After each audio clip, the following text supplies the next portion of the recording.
পানির রাজ্যে ঝিনাইদহের হুমোদহ ডুবে গেছে বিস্তর এলাকার মাঠ, ভেসে গেছে ৩ শতাধিক মাছের ঘের। পানি নিষ্কাশনের পরামর্শে মাঠে মাঠে কৃষি কর্মকর্তারা।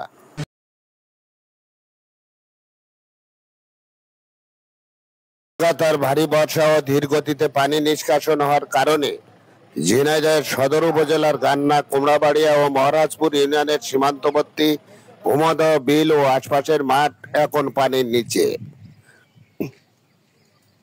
ফলে এ এলাকার হাজার হাজার কৃষক তাদের অধিকাংশ ক্ষেতে রোপণ করতে পারেননি আমন ধান। বীজতলার ধানের চারাও পানিতে ডুবে পচে গলে নষ্ট হয়ে গেছে। এখন এ এলাকার সব কৃষক পরিবার এটিকে অভাবের আগাম হাতছানি হিসেবে দেখছেন। শনিবার সকালে সরেজমিনে এলাকাটিতে গেলে দেখা যায় মহারাজপুর ইউনিয়নের ভবানীপুর, কুলবাড়িয়া, হরিপুর, ভরতপুর, খামারাইল, আন্দুলবাড়িয়া, মহারাজপুর, কুতুবপুর, কানাহারপুর, বেলেখাল, গান্না ইউনিয়নের বেতাই, কালোহাটি, দুর্গাপুর, বাদালিডাঙ্গা, অশ্বস্থলী, কুটি দুর্গাপুর, কুমড়াবাড়িয়া ইউনিয়নের জসাইখালী, ডেভলবাড়ি ও গাছা সহ এলাকার অধিকাংশ মাঠে পানিতে থই থই করছে। মাছ চাষের জন্য বিলের তলানিতে কাটা ৩ শতাধিক মাছের ঘের ডুবে পানির সঙ্গে একাকার হয়ে গেছে। এমন অবস্থায় কৃষকদের চোখে মুখে শুধু কষ্টের ছাপ। এদিকে ছুটির দিনেও পানি নিষ্কাশন ও কৃষকদেরকে আগামী দিনের জন্য নানা পরামর্শ দিতে মাঠে মাঠে ঘুরছেন কৃষি কর্মকর্তারা। কৃষক আব্দুল হক হাওলাদার জানান, হুমোদহের বিল একটি বিশাল এলাকা জুড়ে এখন অনেকটা ভরাট হয়ে চাষযোগ্য জমিতে রূপান্তরিত হয়েছে। তিনি বলেন, চণ্ডীপুর বাজার হতে কুটি দুর্গাপুর, কালোহাটির মধ্য দিয়ে বিস্তর এলাকার পানি রাজারামের খাল দিয়ে হুমোদহের বিলে প্রবেশ করে। আবার এই পানি জসাইখালী খালের সুইচ গেট দিয়ে বিষয়খালী বাজার সংলগ্ন বেগমতী নদী দিয়ে নিষ্কাশন হয়। কিন্তু এবছর তাদের মাঠের সব শেষ হয়ে গেছে। এ বিলের তলানিতে কাটা হয়েছে কমপক্ষে ৩ শতাধিক মাছের ঘের। সেগুলোও পানিতে ডুবে সব মাছ বেরিয়ে গেছে। ঝিনাইদহ সদর উপজেলার কৃষি কর্মকর্তা নূরে নবী জানান, ইতিমধ্যে মাঠের পানি নামতে শুরু করেছে। আশা করছেন খুব শীঘ্রই অনেক জমি আমন রোপণযোগ্য হয়ে উঠবে।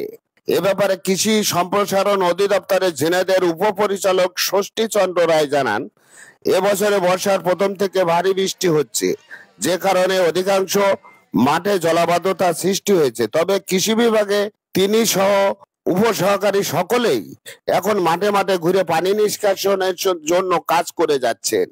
এখন পানি নামতে শুরু করেছে। বীজতলা সংরক্ষণ সহ যাদের বীজতলা একেবারে নষ্ট হয়ে গেছে সেগুলো কৃষকদেরকে পুনরায় বীজতলা তৈরিতে তার বিভাগের সকলেই পরামর্শ দিচ্ছেন। আমি ষষ্ঠী চন্দ্র রায়, উপপরিচালক কৃষি সম্প্রসারণ অধিদপ্তর ঝিনাইদহ। আমার সাথে রয়েছেন ঝিনাইদহ সদর উপজেলা কৃষি অফিসার জনাব মোহাম্মদ নূরে নবী এবং সেই সাথে এখানে আমাদের কৃষক ভাইয়েরা আছেন। আমরা আজকে এই এলাকা পরিদর্শন করতে এসেছি। বিগত কয়েকদিন ধরে অবিরাম বর্ষণের কারণে বিভিন্ন জায়গায় জলাবদ্ধতা তৈরি হয়েছে। আমরা সেই জলাবদ্ধতার দূরীকরণের জন্য আমরা এলজিডি, পানি উন্নয়ন বোর্ড, উপজেলা এবং জেলা প্রশাসনের সাথে সমন্বিতভাবে কাজ করছি এবং বিভিন্ন জায়গায় যেখানে বাধা তৈরি হয়েছিল বাধাগুলো দূর করার চেষ্টা চলতেছে। সেই সাথে আমরা কৃষক ভাইদেরকেও বিভিন্ন পরামর্শ দিচ্ছি যে যেখানে তাদের বাড়ির আশেপাশে জলাবদ্ধ অবস্থা তৈরি হয়েছে সেখানে যে বাধাগুলো দূর করার জন্য আমরা পরামর্শ দিচ্ছি। আমাদের উপসহকারী কৃষি কর্মকর্তাগণ মাঠে আছেন, তারা কাজ করতেছেন। তা আমরা আমাদের যেহেতু এটি যেসব নিচু জায়গা আছে সেখানে অধিকাংশ ক্ষেত্রেই বিধান 51 আবাদ করা হয়েছে। তা বিধান 51-র একটি বৈশিষ্ট্য হলো এটি 10 থেকে 15 দিন পানি সহ্য করতে পারে, পানি সহনশীল একটি জাত। তা আমরা কৃষক ভাইদের পরামর্শ দিচ্ছি যে আপনারা একটু ধৈর্য ধরেন, যেহেতু এর পানি সহ্য সীমা আছে, সহ্য করতে পারে। তা আপনারা এই পানি নেমে যাওয়ার পরবর্তী যে কার্যক্রমগুলো সেগুলো আমরা পরামর্শ দিচ্ছি যে একটু ময়লাটা পরিষ্কার করে দেওয়া এবং অন্য কোনো ইউরিয়া সার না দিয়ে সেক্ষেত্রে পটাশ সার ব্যবহার করা এবং আমাদের উপসহকারী কৃষি কর্মকর্তার পরামর্শ অনুযায়ী ব্যবস্থা নেওয়া, আমরা সেগুলো প্রচার করতেছি। সেই সাথে আমরা অতি দ্রুততম সময়ে এই যে আমাদের একটি দুর্যোগ হয়ে গেল আমরা ক্ষয়ক্ষতি নিরূপণ করে আমরা আমাদের ঊর্ধ্বতন কার্যালয়ে প্রেরণ করব। এখানে আমরা অবশ্যই সরকারের কাছে আশা করি যে সরকার এই বিষয়টি দেখবেন। আমরা যদি এখানে কোনো প্রণোদনা বা কোনো পুনর্বাসন কর্মসূচি আসে আমরা সেক্ষেত্রে আমরা উপযুক্ত কৃষক নির্বাচন করে তাদেরকে আমরা সহায়তা করব। সেই সাথে আমি একটি বিষয় উল্লেখ করতে চাই যে যেহেতু সদর উপজেলা সহ অন্য উপজেলাগুলোতে আমাদের সব জায়গায় এখানে পানিবদ্ধতা নাই, এখানে চারা রয়েছে, প্রচুর চারা রয়েছে এবং বীজও আছে অনেক কৃষক ভাইয়ের ঘরে। আমরা সেই বীজতলা স্থাপনের জন্য পরামর্শ দিচ্ছি এবং সেই সাথে যেসব চারা আছে সেগুলো নষ্ট না করে আমরা যেন সেগুলো আবার পুনরোপণের যে সুযোগ থাকে যেখানে রোপণ করা যাবে সেই জায়গাতে রোপণ করার জন্য পরামর্শ দিচ্ছি।